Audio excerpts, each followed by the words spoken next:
Les carreaux de la cuisine étaient glacés sous ma joue, leur froid s'infiltrant dans ma peau jusqu'à ce que je ne puisse plus distinguer si je tremblais de peur ou de froid. Des éclats de l'assiette brisée s'enfonçaient dans mes paumes, rappel aigu de ce que je venais de faire. Mon cœur battait si fort dans ma poitrine que j'étais persuadée qu'il pouvait l'entendre de l'autre côté de la pièce. Je restais immobile, le souffle bloqué dans ma gorge, le goût du fer et de la panique lourd sur ma langue. Je venais de détruire le dîner parfait de saumon de Gabriel, laissant le porcelaine éclater sur le sol comme si c'était un accident. Mon effondrement devait sembler réel. Il devait le convaincre. J'avais répété ce moment dans mon esprit pendant des jours, mais rien ne pouvait me préparer au silence étouffant qui suivit. Chaque instinct me criait de me lever, de hurler à l'homme qui avait autrefois été ma maison, de demander des réponses à l'étranger qu'il était devenu. Mais je ne pouvais pas bouger, pas encore. Si je glissais, si je prononçais un mot de travers ou montrais le moindre soupçon, tout ce que j'avais découvert s'effondrerait. La vérité avait des crocs, et si je n'étais pas prudente, elle me dévorerait avant que je puisse l'exposer. La vérité que mon mari, mon partenaire, me tuait lentement. Il y a seulement quelques mois, je me croyais la femme la plus chanceuse du monde. J'avais enfin été promue directrice principale du marketing chez Horizon Marketing, dans le centre de Chicago, un poste pour lequel j'avais lutté pendant plus d'une décennie. Pour une fille ayant grandi dans un appartement délabré à Cicero, partageant une seule chambre avec 2 sœurs, ce bureau d'angle surplombant le lac Michigan semblait être un autre monde. J'étais la première de ma famille à terminer l'université, la première à prouver que l'ambition pouvait être plus forte que les circonstances. Chaque lumière fluorescente de ce bâtiment reflétait la preuve de tout ce pourquoi j'avais travaillé. Je me souvenais être sortie du bureau de M. Coleman cet après-midi-là, les yeux brûlants de larmes d'incrédulité, les lumières de la ville scintillant comme des confettis à travers le verre.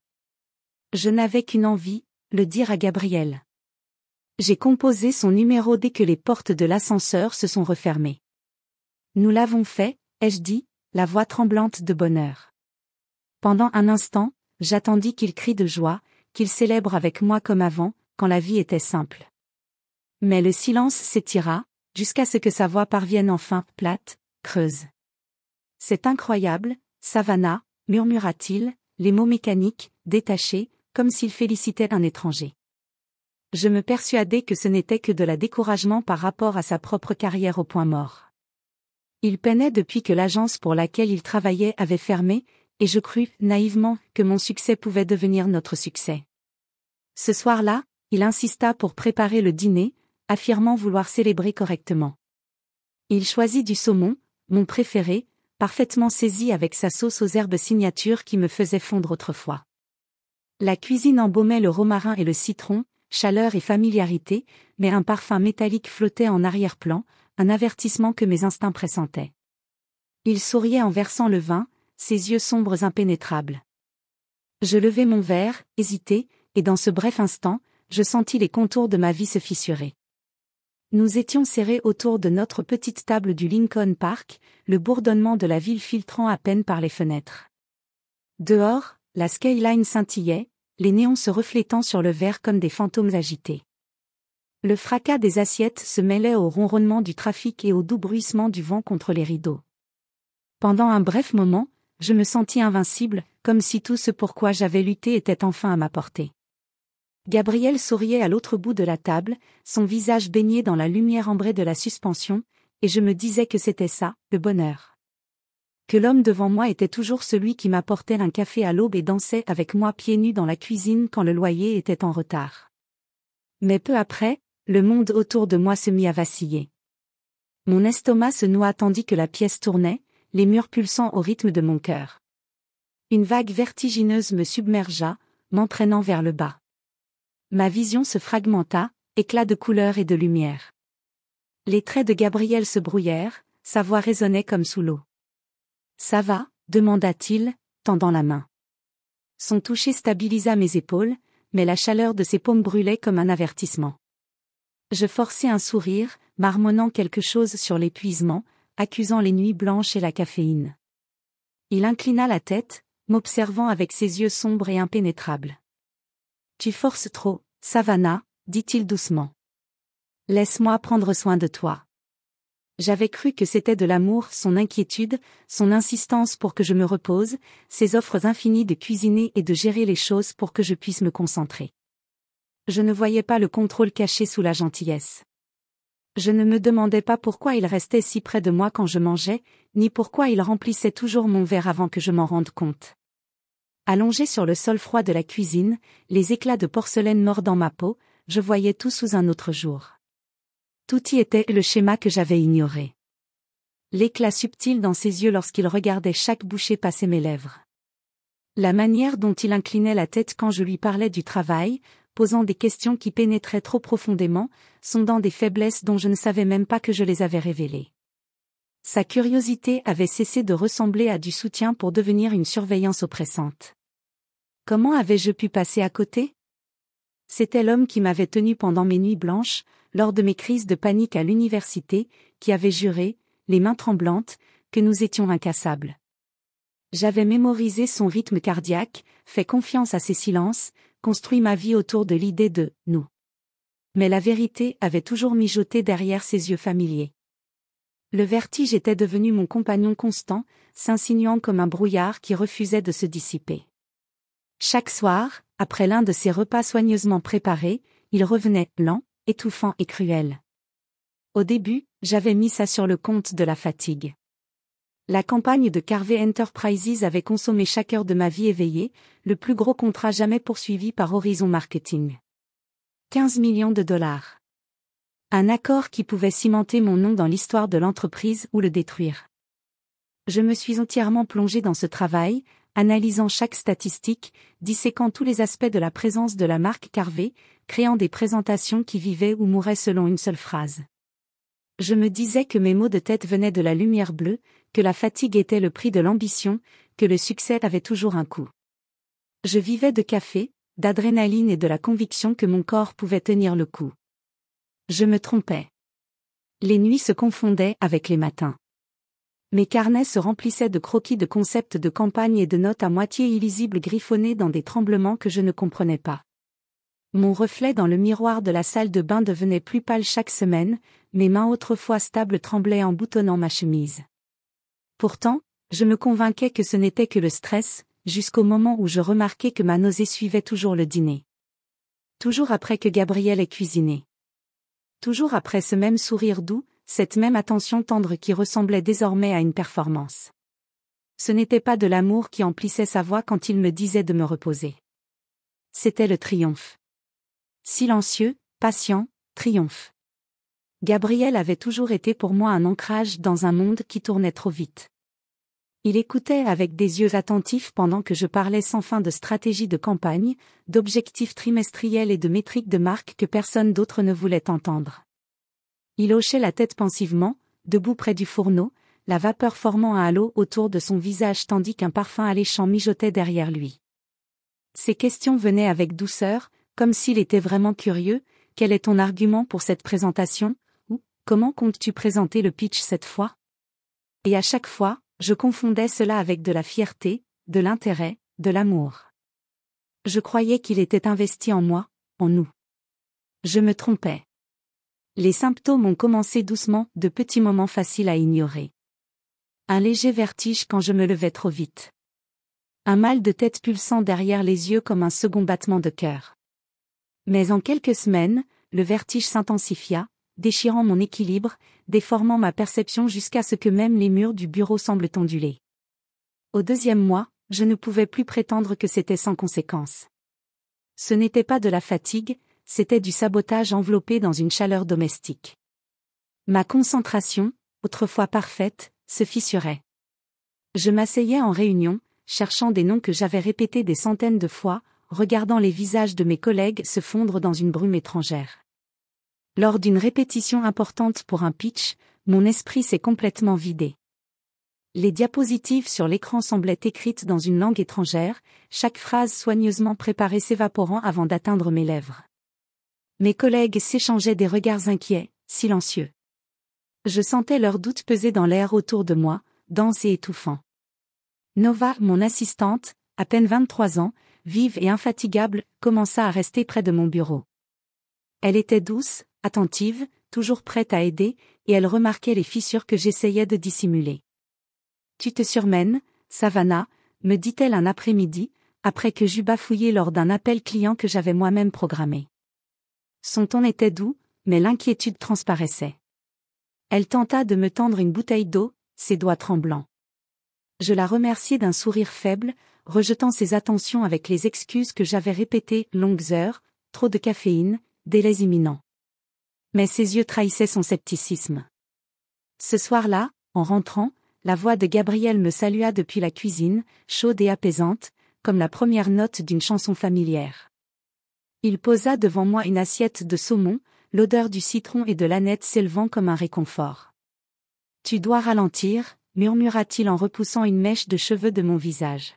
« Tu ne peux pas continuer à t'épuiser ainsi. Ta santé passe avant tout. » Ces mots étaient une caresse, douce et attentionnée, et pendant un instant, j'y crus presque. Presque. Mais quelque chose en moi commençait à s'éveiller, un malaise silencieux qui refusait de s'éteindre. Sa compassion semblait répétée, trop parfaitement orchestrée, comme une scène d'une pièce dont je ne connaissais pas le scénario. Je ne pouvais pas encore la nommer, mais il y avait une pointe dans sa gentillesse, quelque chose de froid qui scintillait sous la surface de son regard. Pourtant, je continuai.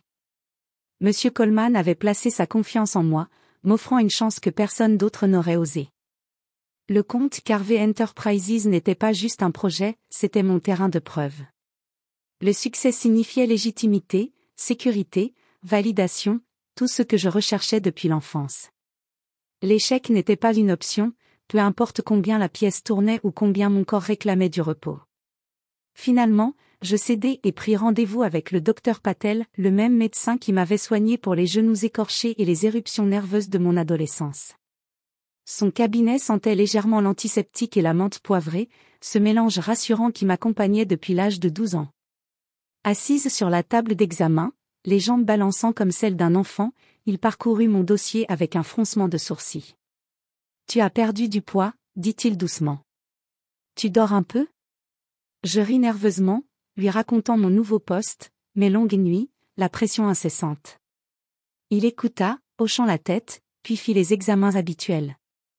Je lui parlais des nausées, des vertiges, du goût métallique qui couvrait parfois ma langue après le dîner. Il demanda ce que je mangeais, si quelque chose avait changé.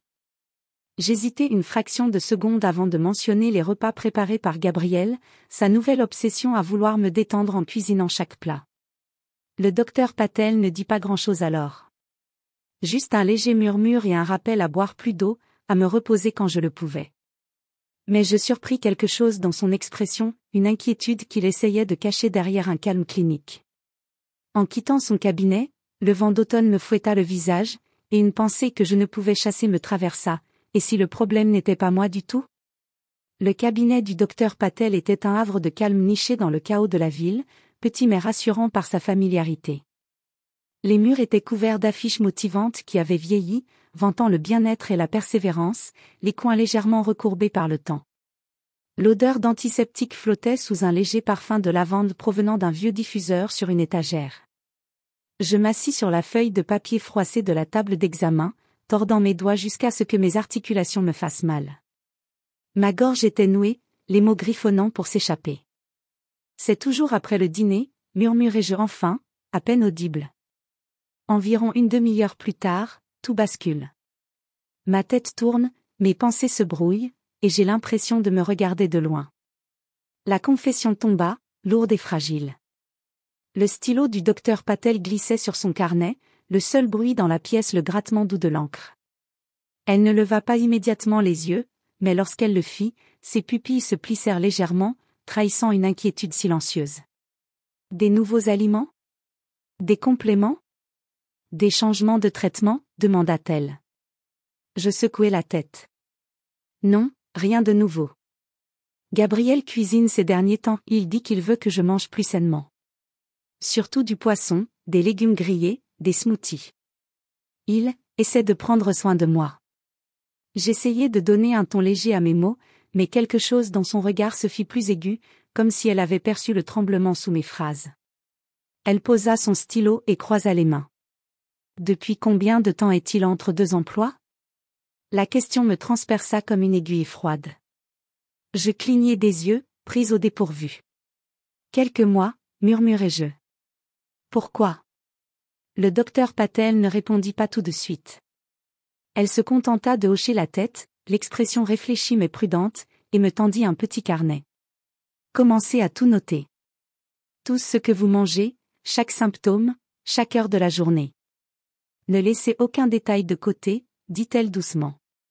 Parfois, les schémas racontent des histoires invisibles. Je pris son conseil à cœur. Pendant les 2 semaines suivantes, ce journal devint ma bouée de sauvetage. Chaque page se remplissait d'une écriture tremblante, des horodatages, des repas et des sensations que je ne pouvais plus ignorer. Matin, café et toast. Ça va. Après-midi, salade du café. Alerte. Soir, saumon aux herbes, vertige 30 minutes plus tard. Chaque entrée révélait la même vérité obsédante, répétée comme un refrain sinistre que je ne pouvais plus nier. À la fin de la première semaine, les preuves formaient un schéma trop précis pour être ignoré. Le brouillard, la nausée, les mains tremblantes, tout suivait un déclencheur unique, la nourriture de Gabriel. Les soirs où je prétendais n'avoir aucun appétit, feignant des maux d'estomac, je sentais mon ancienne moi revenir. Mon esprit s'éclaircissait, mon énergie revenait, et le poids sur ma poitrine s'allégeait.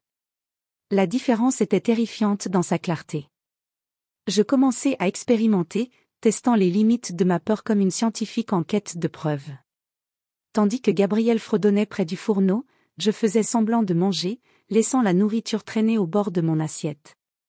Quand il tournait le dos, j'enroulais les bouchées dans des serviettes, les glissant dans ma manche ou les jetant à la poubelle sous un tas d'essuie-tout. Parfois, je faisais disparaître les restes dans les toilettes, regardant les preuves tourbillonner, le pouls battant à mes tempes. Ces nuits-là, quelque chose en moi changeait. Je restais assise à mon bureau bien après minuit, les papiers étalés dans un chaos soigneusement organisé, les lumières de la ville filtrant à travers les stores. Mon esprit retrouvait sa netteté lucide, imparable. Le pitch pour Carver s'écoulait de moi avec une force renouvelée, chaque mot trouvant exactement sa place. Le brouillard qui avait embrouillé mes pensées s'évaporait, laissant derrière lui une clarté qui me terrifiait autant qu'elle m'exaltait. C'est alors que la vérité commença à se solidifier en quelque chose d'incontestable. Ce n'était pas du stress, ni de l'épuisement, ni un excès de travail. C'était délibéré. Un schéma sculpté dans ma vie par quelqu'un qui me connaissait trop bien. Quelqu'un qui avait appris exactement comment me faire douter de moi-même, comment me rendre faible. La réalisation s'insinuait lentement, comme un poison circulant dans une veine.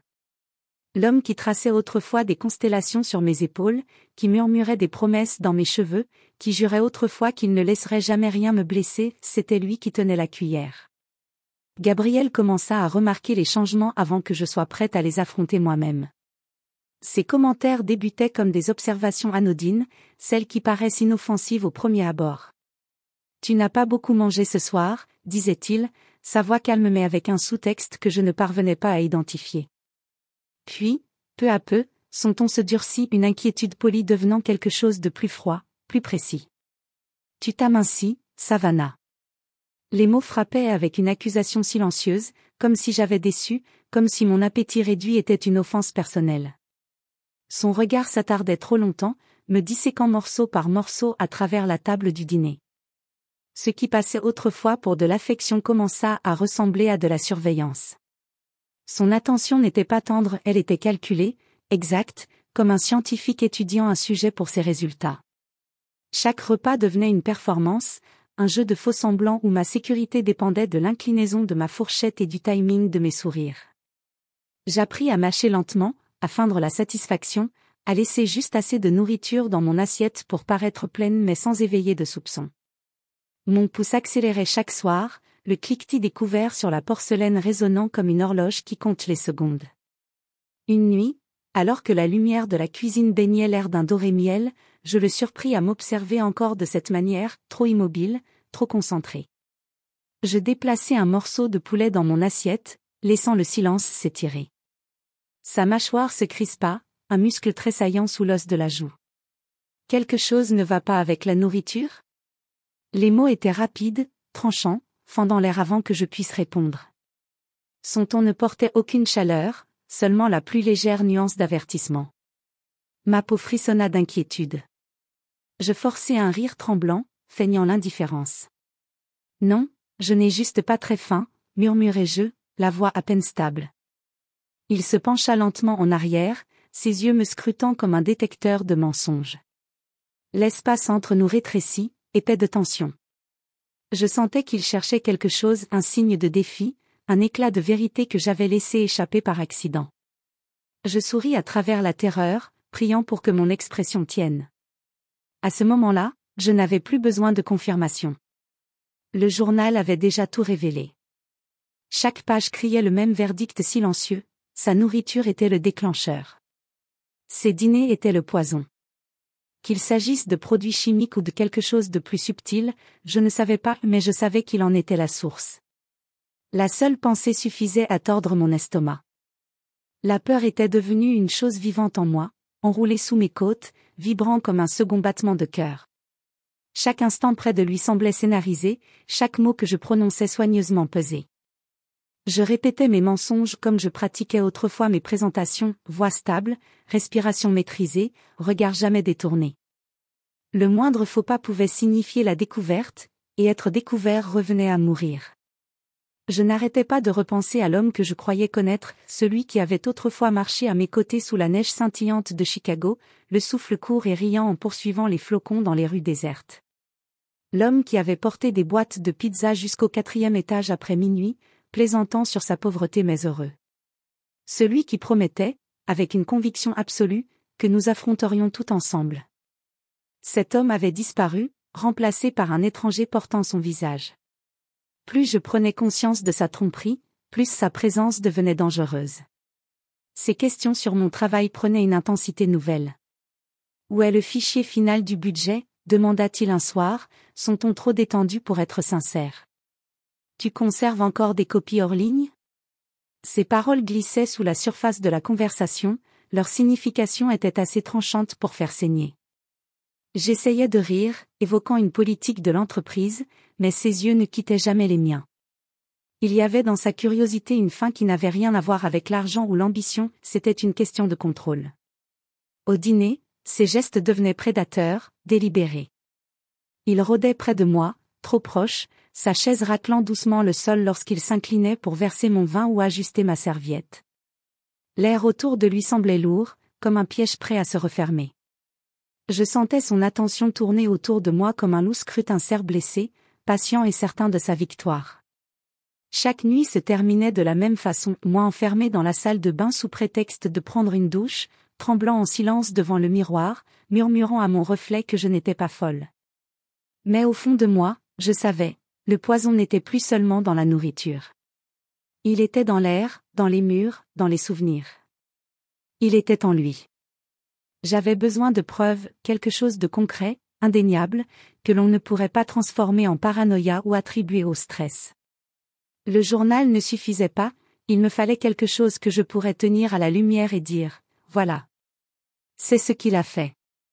Quelque chose qui ferait écouter la police, qui convaincrait Horizon que je ne perdais pas la tête. Sans preuve, ce serait juste ma parole contre la sienne, et Gabriel avait toujours été le charmeur, celui capable de faire passer des mensonges pour des berceuses. La présentation Carvé approchait à grands pas, dans seulement 3 jours, et la date limite brûlait dans mon esprit comme un compte à rebours vers la destruction. Je savais qu'il agirait bientôt, son timing avait toujours été méticuleux. Mon intuition hurlait que sa patience touchait à sa fin. Son chômage l'avait dépouillé, laissant derrière lui un ressentiment scintillant juste sous la surface.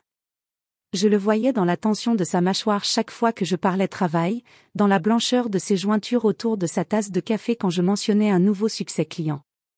Le succès était devenu un crime invisible dans notre maison, et chaque mot que je prononçais sur ma carrière semblait le blesser davantage. Je devais agir avec prudence. Un seul faux pas, un seul signe que je savais, et il deviendrait imprévisible. Il restait mon mari, cet homme capable de faire couler la tendresse dans sa voix quand il le voulait. Mais désormais, je comprenais que les mêmes mains qui avaient autrefois essuyé mes larmes pouvaient aussi être celles qui mettraient fin à ma vie. Ce week-end-là, je décidai de mener mon ultime test, le moment qui confirmerait tout. Gabriel insista pour cuisiner, annonçant qu'il voulait préparer mon plat préféré, des pâtes aux fruits de mer avec du vin blanc et une sauce au beurre citronné.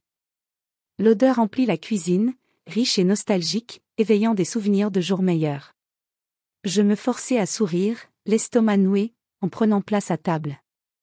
Il posa le bol devant moi, la sauce brillante, la vapeur s'élevant en volutes délicates vers le plafond.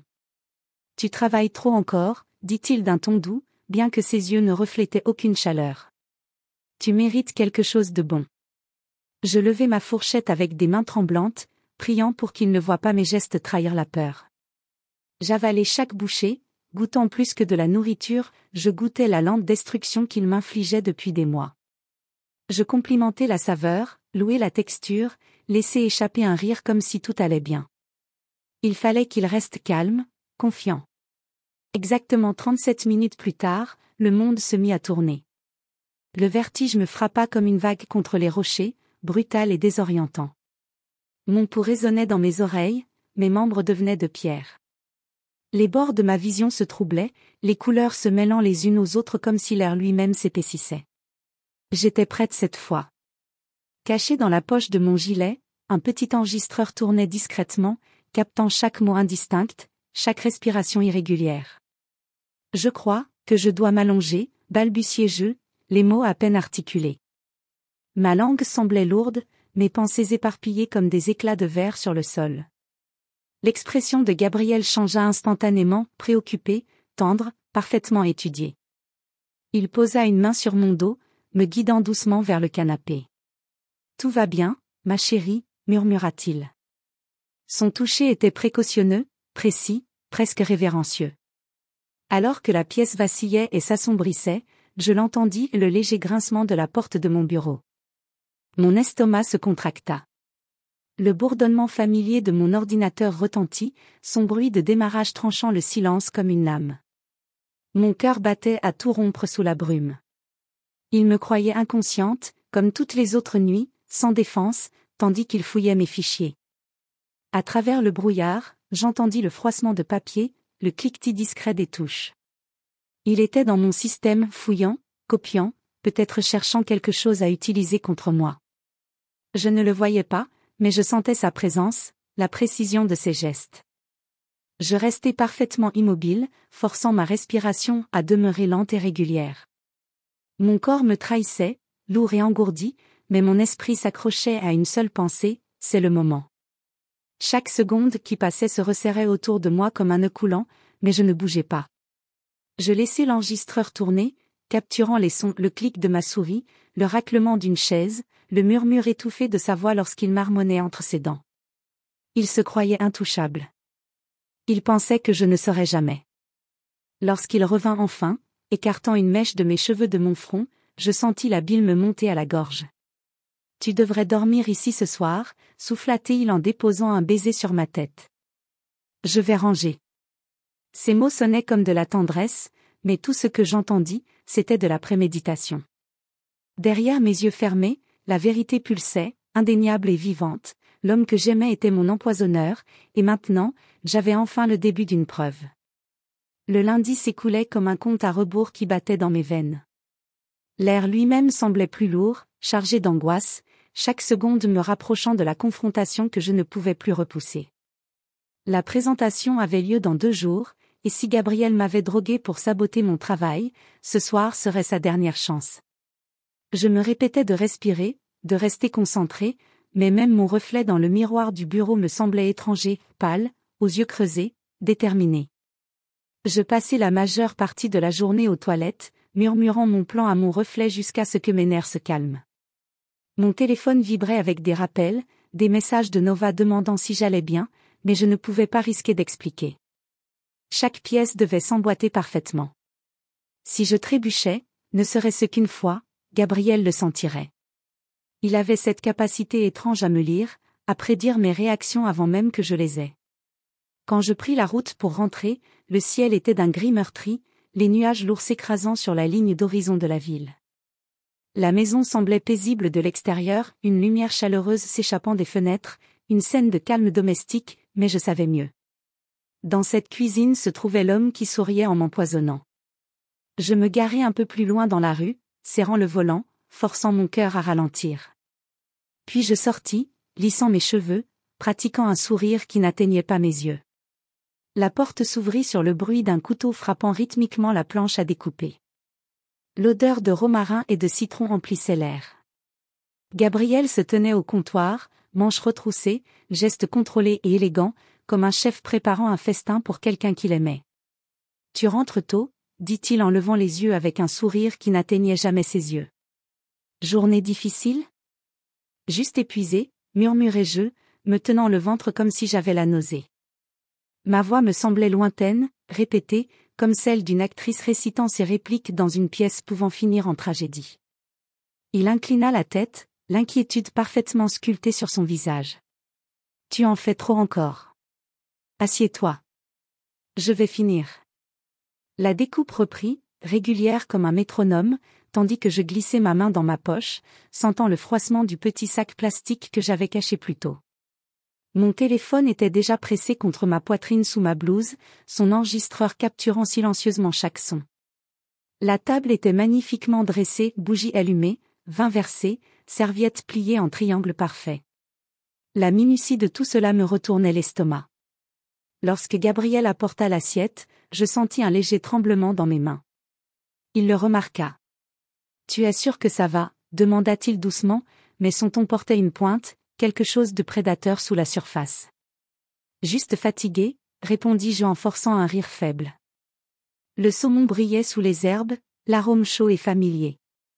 Cela aurait dû être réconfortant, mais mon pouls battait à tout rompre. Je coupai un morceau, le portai à ma bouche, et fis semblant de mâcher tout en glissant un morceau dans le sac sous la table.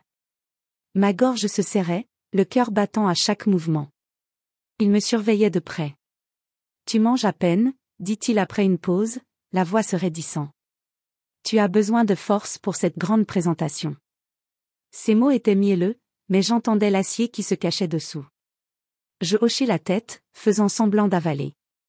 Les minutes s'étiraient en une éternité. Je m'efforçais de bouger plus lentement, de paraître à garde. Mes paupières clignotaient, ma respiration ralentissait. « Je crois que je devrais m'allonger » murmurai-je en me levant avec difficulté. Sa main fut là instantanément, me guidant vers le canapé. « Bien sûr » dit-il doucement, écartant une mèche de mes cheveux. Son toucher me fit frissonner. « Repose-toi. Je vais ranger. » Dès que ma tête toucha l'oreiller, je laissai mon corps se relâcher. J'écoutais. Des pas. Le bourdonnement discret de mon ordinateur portable. Un tiroir qui s'ouvre, le froissement des papiers. Mon téléphone captait tout, la preuve que j'avais désespérément recherchée. Je restais parfaitement immobile, yeux fermés, respiration superficielle, tandis que sa voix flottait depuis l'autre pièce. « Elle a presque terminé » murmura-t-il. « Les fichiers seront prêts bientôt. » Il y eut une pause. Non, elle ne se doute de rien. Mon sang se glaça. Je m'accrochais au bord du canapé, mon pouls résonnant dans mes oreilles. Pendant des mois, j'avais douté de mes instincts, imputé tout au stress, à l'épuisement, à la malchance. Mais ceci, c'était la confirmation.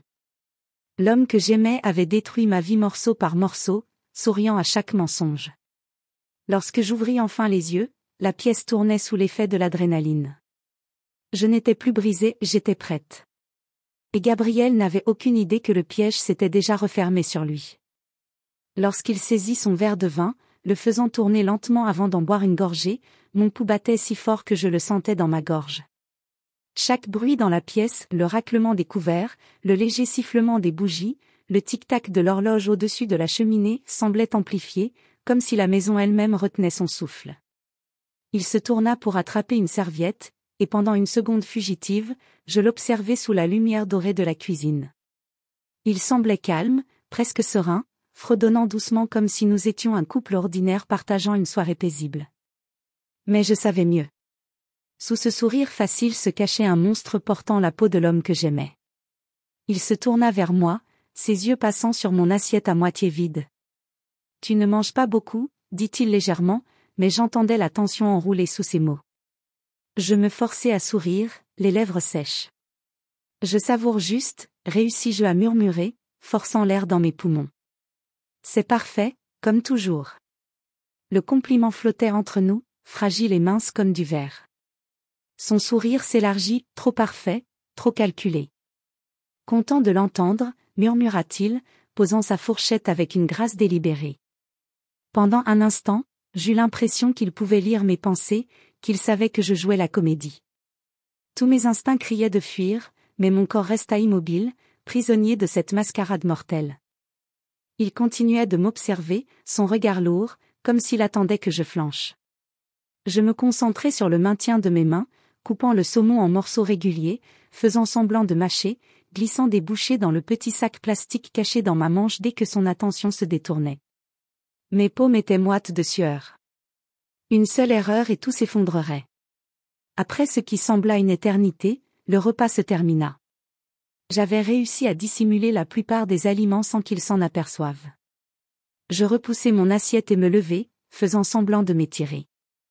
Je vais ranger, offris-je, forçant une légèreté que je ne ressentais pas.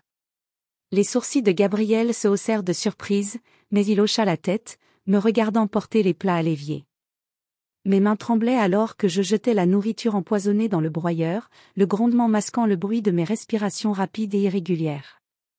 Je devrais probablement retourner travailler sur la présentation, dis-je par-dessus mon épaule, m'essuyant les mains sur une serviette. Ma voix semblait normale, Dieu merci. Je veux que tout soit parfait pour mercredi. Il s'appuya contre le comptoir, faisant tourner le reste de son vin. Ne te surmène pas, dit-il d'un ton doux, répété. Tu as l'air pâle ces derniers temps. Je hochai la tête, feignant la gratitude. Tu as raison. Encore quelques ajustements et j'appelle ça une nuit. Mais à l'intérieur, le plan avançait comme une bombe à retardement. À 20h30, je devais agir. L'air dans la maison semblait plus lourd à mesure que les minutes s'égrenaient. J'entendis le fracas de la vaisselle dans la cuisine, le ruissellement de l'eau dans l'évier. Gabriel fredonnait à nouveau un vieux verre de nos années universitaires et le son me serra l'estomac. Autrefois, cela me réconfortait, maintenant, cela glaçait mon sang. À 20h25, mes mains étaient moites, mon cœur battait à tout rompre. Je glissai la main dans ma poche, vérifiant que l'enregistreur fonctionnait toujours. C'était le cas. Ma preuve, ma bouée de sauvetage. Je pris une inspiration pour me stabiliser, puis une autre. Je devais vendre l'illusion. Me détachant de mon bureau, je titubai vers la cuisine, laissant mes épaules s'affaisser. Le monde se mit à pencher alors que je m'appuyais contre l'encadrement de la porte, m'y accrochant comme si mes jambes ne pouvaient plus me soutenir. Gabriel. Articulai-je avec difficulté, traînant mes mots comme si je perdais connaissance. Je ne me sens pas bien. Il se tourna instantanément, son visage passant de la surprise à l'inquiétude en un instant. Savannah? Il laissa tomber le torchon et s'approcha, ses yeux scrutant mon visage. Que se passe-t-il? Je laissai mes genoux fléchir légèrement, m'accrochant au comptoir pour me soutenir. Tellement, étourdi. Murmurai-je, la tête penchée sur le côté. La pièce semblait tourner, non à cause du poison cette fois, mais de l'effort de faire semblant. Il traversa l'espace en 3 enjambées, ses mains agrippant mes bras avec un peu trop de force. Assieds-toi, dit-il, la voix ferme mais douce. Je le laissai me guider vers le canapé, chaque mouvement calculé, chaque respiration contrôlée. Mon pouls battait à tout rompre, mais je forçai mes paupières à se fermer.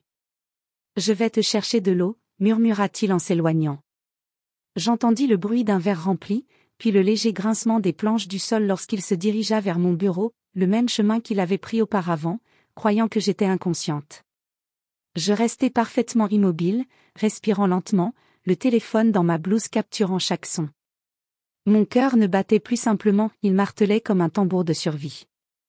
Ce soir, il allait tout révéler, et j'aurais enfin la preuve nécessaire pour mettre fin à ce cauchemar. Je laissai mes genoux s'effondrer sous moi, ma main frôlant le bord du comptoir alors qu'une assiette en céramique tombait au sol. L'impact la réduisit en une douzaine de fragments tranchants qui s'éparpillèrent sur les carreaux de la cuisine, résonnant comme une alarme. Le fracas parcourut la pièce, mon crâne, ma poitrine. Je frappai le sol avec force, la joue collée au carrelage glacé, l'air fuyant de mes poumons.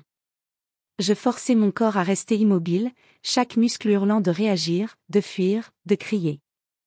Mon cœur tonnait dans mes oreilles, et pourtant je le gardais faible, discret, le rythme de quelqu'un qui s'éteint. Les pas de Gabriel arrivèrent vite, lourds, ce rythme réservé à la panique ou à la mise en scène. Savannah. Oh mon Dieu, Savannah. Sa voix se brisa au bon endroit, frénétique et tremblante, mais j'entendais la précision en dessous. L'émotion était calculée, répétée. Il tomba à genoux à côté de moi, ses mains serrant mes épaules, tremblant doucement comme pour me ranimer d'un évanouissement. Sa paume repoussa mes cheveux, ses doigts tremblaient, mais pas de peur. De calcul. Savannah, s'il te plaît, halta-t-il, pressant 2 doigts contre mon poignet. Son toucher était précis, testant les signes de vie, et je lui donnais juste assez, un léger frémissement sous ses doigts pour qu'il ne soupçonne rien. Je laissai ma respiration se réduire à un souffle fantôme. Mon corps était engourdi, mais à l'intérieur, j'étais un feu brûlant de terreur et de rage. Il resta au-dessus de moi un battement de cœur de plus, puis expira, le son bas et tranchant. J'entendis le froissement léger du tissu lorsqu'il se redressa, le poids de ses pas s'éloignant. Puis vint le son que j'avais prié de ne pas entendre, le clic de son téléphone se déverrouillant, suivi d'un bref silence et du doux bourdonnement d'un appel qui se connectait. « C'est moi », dit-il enfin, et sa voix se transforma, lisse, froide, dépourvue de l'affection à laquelle je m'étais accroché. Fini le mari aimant qui me préparait du thé quand je ne pouvais pas dormir, qui glissait des notes dans mon sac les jours de stress. Cette voix appartenait à quelqu'un d'autre, calculateur, détaché, dangereux. Elle est inconsciente, continua-t-il, et mon pouls faillit me trahir. Ça a pris un moment, mais la dose a fait effet. La dose. Ces mots glissèrent en moi comme du venin. Je récupère les fichiers maintenant, ajouta-t-il, d'un ton sec, efficace. Je l'entendis marcher d'un pas rapide, le rythme familier de ses bottes sur le parquet. Mon sang se glaça, chaque terminaison nerveuse hurlait, mais je restais immobile. Pas un souffle trop profond. Pas un tic. Il y eut une pause, suivie d'une voix étouffée à l'autre bout, un homme, basse et confiante, parlant trop doucement pour que je comprenne ses mots. Puis le ton de Gabriel se durcit encore. Ouais. Tout est là. Son ordinateur a tout, la proposition carvée, les projections budgétaires, les données clients. Elle est tellement parano qu'elle garde tout hors ligne. Il gloussa doucement, un son sec, sans humour. Ça me facilite le travail. Pas de mot de passe à pirater. Pas de traces. Mon estomac se noie. Carvé. Horizon. Toute ma carrière, tout ce que j'avais construit depuis zéro, était en train d'être remis au plus féroce concurrent de mon entreprise. Apex Stratégie. Le nom résonna dans ma tête comme un coup de feu. Les chaussures de Gabriel raclèrent les carreaux alors qu'il se dirigeait vers mon bureau. Je pouvais l'imaginer, ses doigts glissant sur mon bureau, feuilletant les dossiers que j'avais soigneusement étiquetés, ouvrant mon ordinateur portable, l'écran illuminant son visage. « C'est du gâteau », murmura-t-il. Puis, avec un rire discret qui n'avait rien d'humain, il ajouta « 3 mois comme ça, et elle ne se doute de rien. Elle croit être malade. » Ma mâchoire se crispa. La cruauté décontractée dans sa voix me transperçait. L'homme qui murmurait autrefois « Je t'aime » contre mon cou se moquait maintenant de ma douleur comme si c'était une plaisanterie entre initiés. Il avança davantage dans le bureau, ouvrant les tiroirs, le papier bruissant. Je pouvais entendre le zip de son sac messager, le clic de mon disque dur externe débranché. « J'ai tout », dit-il dans le téléphone. Le transfert a lieu ce soir. Apex aura tout avant demain matin. Mon cœur battait si fort que j'étais sûr qu'il l'entendrait. Mais il ne l'entendit pas. Il était trop absorbé par sa trahison, par le frisson de sa tromperie. Le parquet grinça encore lorsqu'il retourna vers la cuisine. Je laissai mes paupières lourdes, forçant mon corps à rester inerte. Son souffle s'approcha, puis s'arrêta juste au-dessus de moi. Pendant une seconde longue et insupportable, je crus qu'il avait compris qu'il pouvait voir à travers mon jeu. Puis il expira, murmurant pour lui-même, « Tu n'as jamais su quand t'arrêter, Savannah. » Ses pas s'éloignèrent, et une porte grinça, le bruit de lui s'avançant dans le couloir, peut-être vers le garage. L'enregistreur dans ma blouse continuait de tourner, capturant chaque mot accablant, chaque inflexion cruelle. Je restai immobile jusqu'à ce que la porte d'entrée se ferme, jusqu'à ce que le silence enveloppe l'appartement comme un linceul. Alors seulement, j'ouvris les yeux. Les carreaux étaient froids, mes membres douloureux, mais peu importait. Car maintenant, enfin, j'avais la preuve pas seulement de la trahison, mais de quelque chose de plus sombre. Quelque chose qui dépassait la jalousie ou le ressentiment. Mon mari ne se contentait pas de me saboter. Il vendait le fruit de ma vie, pièce par pièce, au plus offrant. Et ce soir, quand il reviendrait, pensant que j'étais encore sa dupe, je serais prête. Je forçai mes yeux à s'ouvrir, la pièce tournant en forme fracturée d'ombre et de lumière. La cuisine sentait les herbes brûlées et le métal froid, l'air était lourd de tension et piqué d'une légère odeur d'eau de javel. Les éclats de l'assiette brisée scintillaient sur les carreaux comme de minuscules rasoirs captant la faible lueur du couloir. Ma joue battait là où elle avait touché le sol, et chaque muscle de mon corps hurlait à cause de l'effort pour rester immobile si longtemps. Mais la douleur n'avait pas d'importance. La peur n'avait pas d'importance. Ce qui comptait, c'était la survie et l'épreuve. L'adrénaline me traversa comme un feu sauvage, dissipait le brouillard. Je pressai ma paume contre le carrelage froid et me hissai, centimètre par centimètre, gardant mes mouvements délibérés et silencieux. Le monde tanguait légèrement tandis que je rampais vers mon sac, chaque respiration faible et contrôlée. Mes doigts trouvèrent la sangle, la tirant vers moi jusqu'à ce que je puisse atteindre l'intérieur. Mon cœur battait à tout rompre lorsque je sortis une petite clé USB noire, celle que j'utilisais pour mes sauvegardes personnelles, une habitude de mes années de prudence excessive. Ce soir, cette habitude pourrait bien me sauver la vie. Contre ma poitrine, mon téléphone vibrait doucement, toujours en train d'enregistrer, toujours en train de documenter chaque mot odieux que Gabriel avait prononcé. Sa confession, sa voix, sa trahison, tout était capturé. Je tâtonnais pour le saisir, les mains tremblantes, l'écran éclairant mon visage une fraction de seconde avant que je ne le baisse de nouveau. Mes pouces bougeaient vite, guidés plus par l'instinct que par la clarté. D'abord, j'envoyai un message au docteur Patel. Urgence. Gabriel me drogue. Envoyez la police à mon adresse. Les mots se brouillaient pendant que je tapais, mais je vérifiai 2 fois, forçant mes doigts à rester stables. Puis un autre message, cette fois à l'inspecteur Harris, l'enquêteur dont un ami de chez Horizon m'avait parlé après une affaire de détournement de fonds. Espionnage d'entreprise. Preuve audio. S'il vous plaît, aidez-moi. Un doux ping confirma l'envoi des messages. Au loin, un son se rapprochait, faible mais croissant, le hurlement des sirènes perçant la nuit de Chicago. Pour la première fois depuis des mois, l'espoir s'alluma en moi. La voix de Gabriel venait du bureau, un murmure bas, irrité, teinté d'impatience. Allez, allez. Sifflait-il, et je pouvais l'imaginer penché sur mon ordinateur portable, les doigts volant sur le clavier. La lueur bleu pâle de l'écran se glissait sous la porte du bureau, projetant un halo inquiétant dans le couloir. Restant basse, je m'approchai, le bois froid pressé contre mes paumes.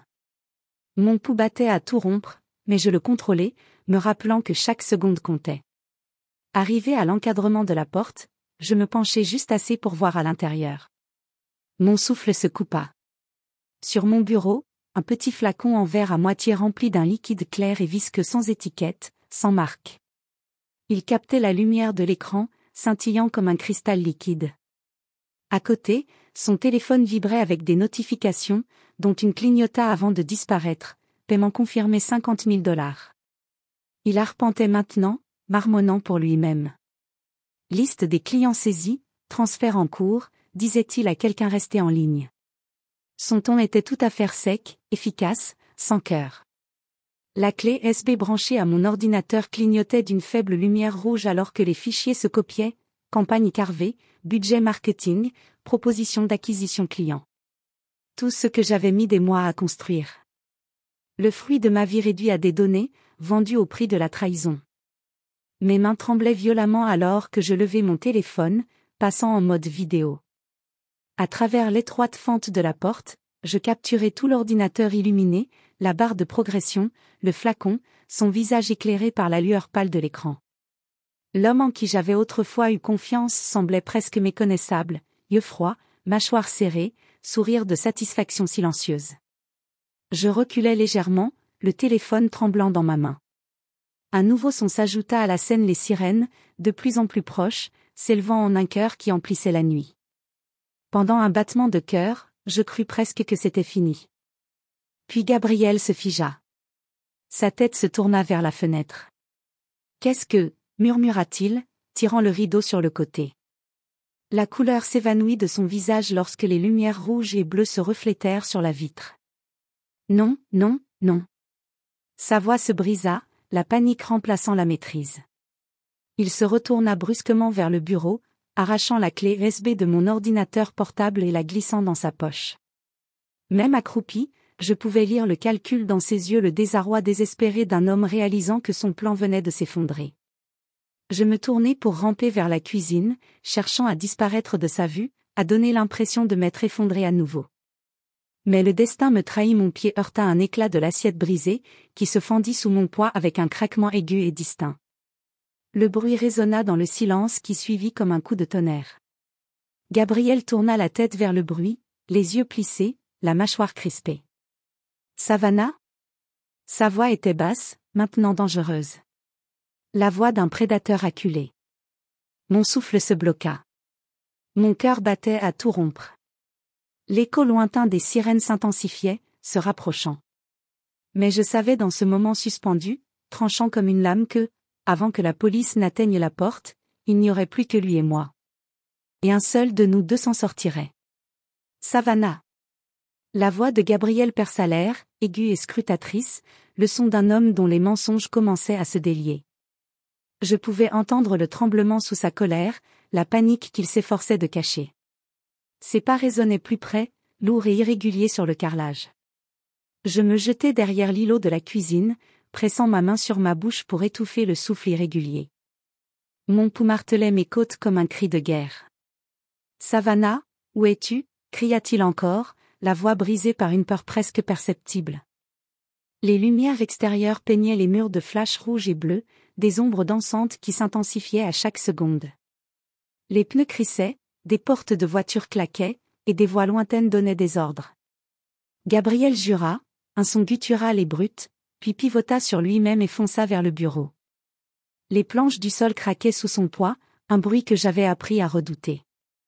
Je n'attendis pas. Je me jetai vers la porte d'entrée, chaque muscle hurlant pour aller plus vite. Mes mains tremblaient violemment en manipulant le verrou, mon cœur battant si fort que j'aurais pu m'évanouir.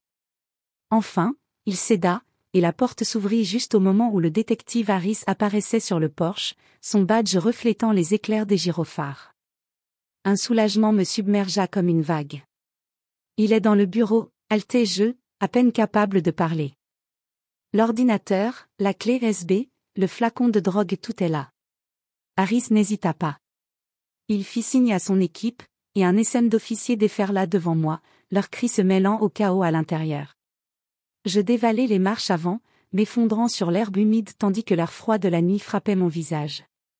Pendant un instant, je ne pus que rester là, tremblante, le battement de mon cœur rugissant dans mes oreilles. Le cauchemar n'était plus seulement dans ma tête, il avait éclaté au grand jour, et j'étais encore debout. Les heures suivantes se confondirent en fragments de lumière et de bruit. Flash d'appareil photo. Radio crépitante. Murmure bas, voix tentant de reconstituer les débris de ma vie. À l'intérieur, la cuisine s'était transformée en scène de crime. La céramique brisée avait disparu, balayée dans une poubelle, remplacée par des sacs étiquetés et des gants en latex. L'odeur métallique du désinfectant emplissait l'air.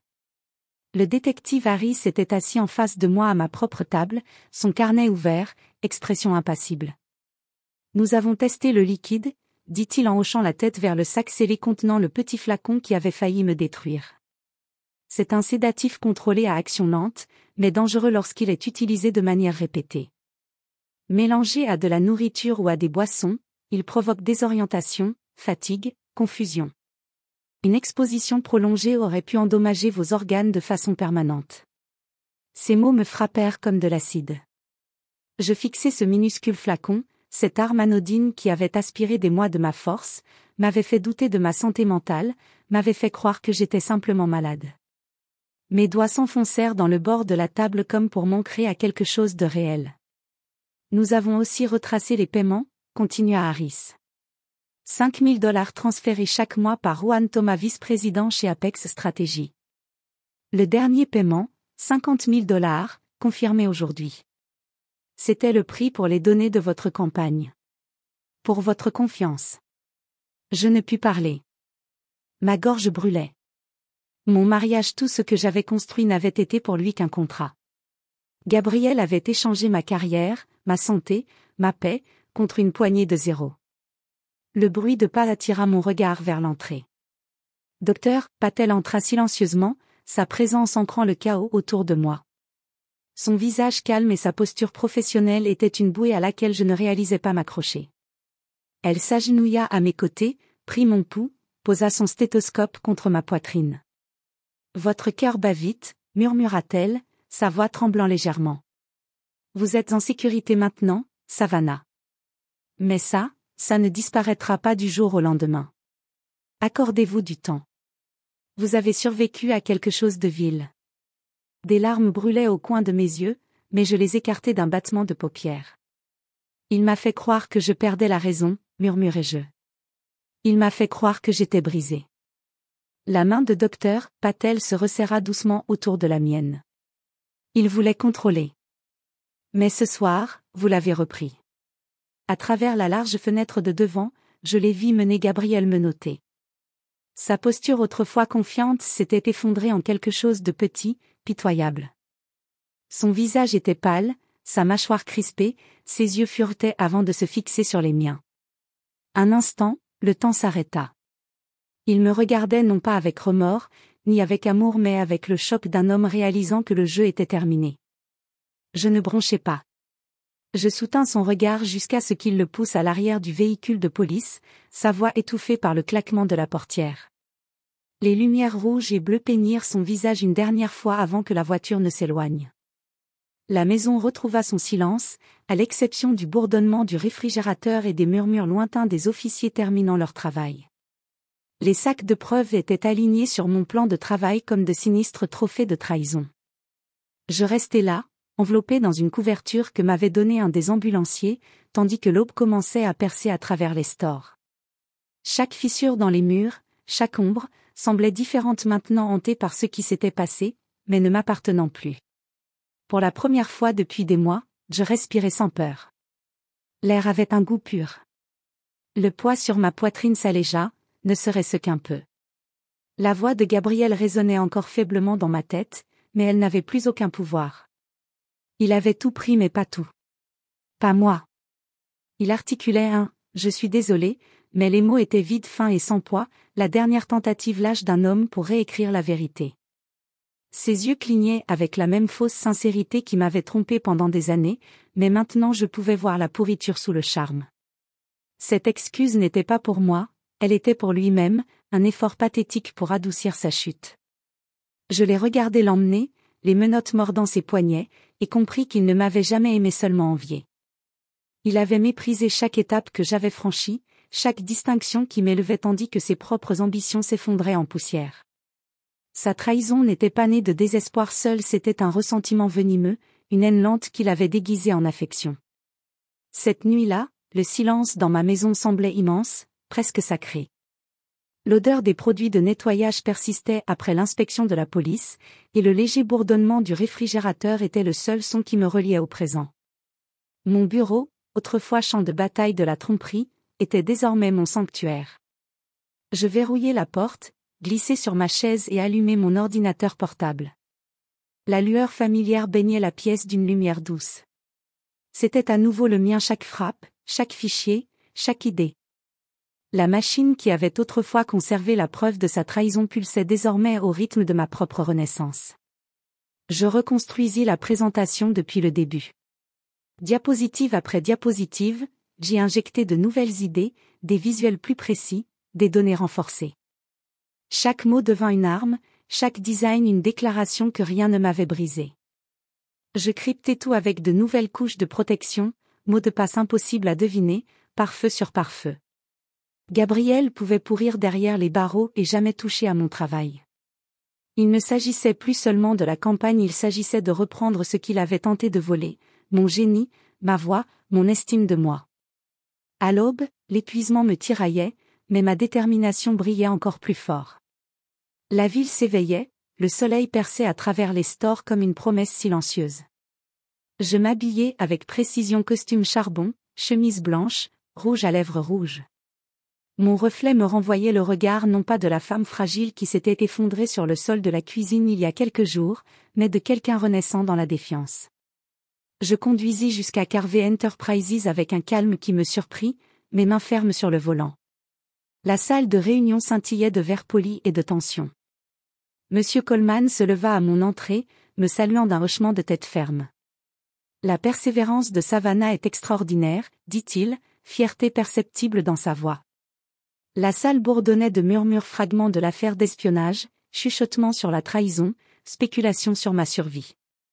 Je redressai mes épaules, les ignorant tous. Mesdames et messieurs, commençai-je, la voix résonnante et assurée. Ce n'est pas qu'un plan marketing. C'est un plan de transformation, une stratégie pour redéfinir l'identité de Carvé dans un monde en mutation. Le projecteur s'alluma, illuminant la salle de ma vision. Chaque diapositive s'enchaîna sans effort, analyse de marché, stratégie créative, innovation numérique. Je parlais avec conviction, mes mots frappant comme des éclairs de clarté. Les yeux s'écarquillaient, les têtes hochaient. Même les sceptiques se penchaient, captivés. Quand j'eus terminé, un silence pesa un instant avant que la salle n'explose en applaudissements. Des applaudissements vrais, tonitruants, qui roulaient comme un orage.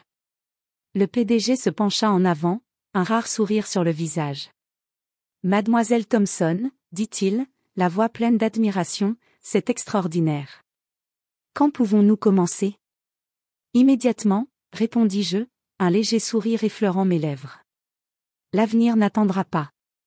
3 mois plus tard, la campagne Carvé était devenue un mastodonte. Les ventes bondirent de 40%.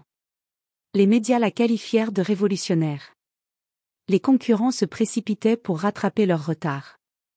Mon nom apparut dans des revues professionnelles, des interviews et des conférences.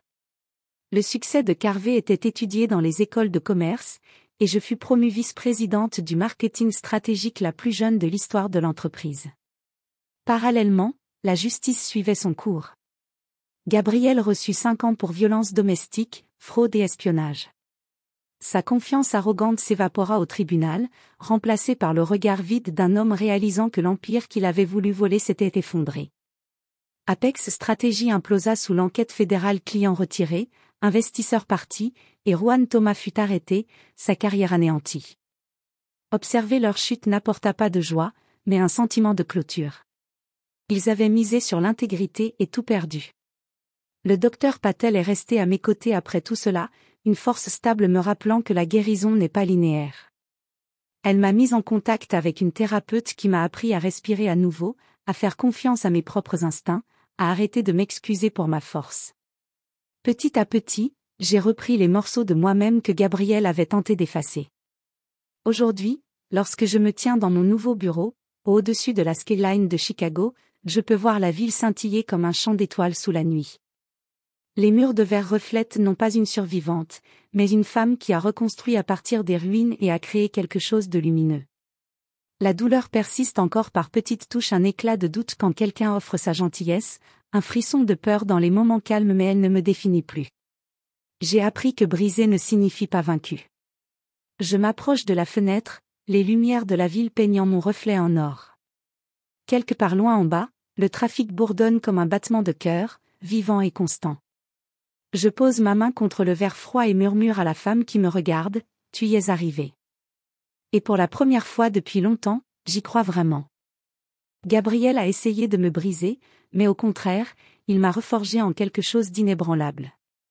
Le feu qu'il a allumé dans sa trahison ne m'a pas consumé, il m'a trempé.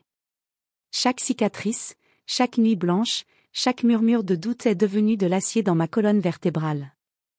Maintenant, quand j'entre dans mon bureau, la lumière du soleil traversant le sol poli, je ne vois plus le fantôme de celle que j'étais, mais la force de celle que je suis devenue. Le contrat Carvé encadré trône fièrement sur le mur derrière mon bureau, les lettres dorées captant la lumière du matin comme une victoire silencieuse. Ce n'est pas seulement du papier, c'est la preuve que mon esprit ne peut être volé, que ma valeur ne dépend pas de l'approbation de quelqu'un, et que la vérité finit toujours par percer la tromperie. Parfois, je croise encore mon reflet dans ce cadre de verre et je me souviens de la femme qui remettait tout en question, qui ignorait ses instincts pour préserver la paix, qui confondait manipulation et amour.